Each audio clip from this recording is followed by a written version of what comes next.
Hey, Steve here at Silk Road Catalyst. Let me pose this question to you. Should we put all of our stock in getting people to pray the sinner's prayer as if all they have to do is pray it and they're good to go? Well, let's dive into this.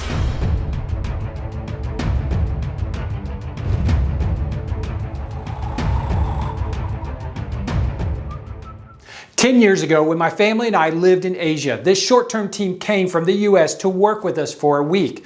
And while they were there, they met this girl and led her to Christ. But after they left, I discovered that this girl who did pray the sinner's prayer was no more a Christian after she prayed than she was before. In fact, she told me that she was a Buddhist and not a Christian. She did confirm that she did pray something, but she said she had no idea what she was saying. She was only repeating the words that her new American friends were saying to her, who were leading her in this prayer. And so naturally, I told the team that was here so they could pray for her, but they were insistent that she was in fact born again because she prayed the sinner's prayer. Now, a few weeks ago, my pastor made a statement in his sermon that really speaks to the story I just shared. And he said this: Jesus knows that our immediate response to him, though it can be positive, does not necessarily reflect that a change has occurred in your heart. In the Bible, we see that Jesus had many followers who claimed to be his disciples, and many were. But there were also many initial followers who turned their back on Jesus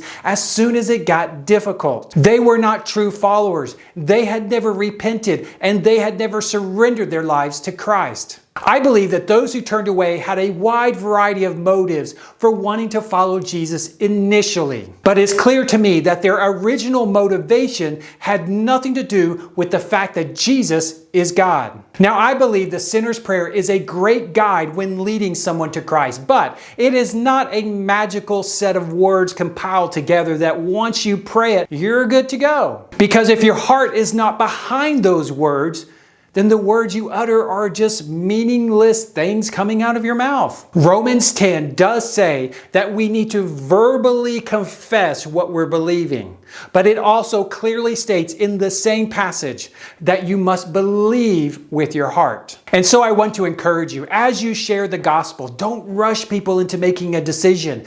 Don't treat them, whether it's intentional or unintentional, like a notch on the belt when you get someone to pray the sinner's prayer. I know that eternity is at stake. And if you follow me, you will know that I say that all the time. Eternity is at stake.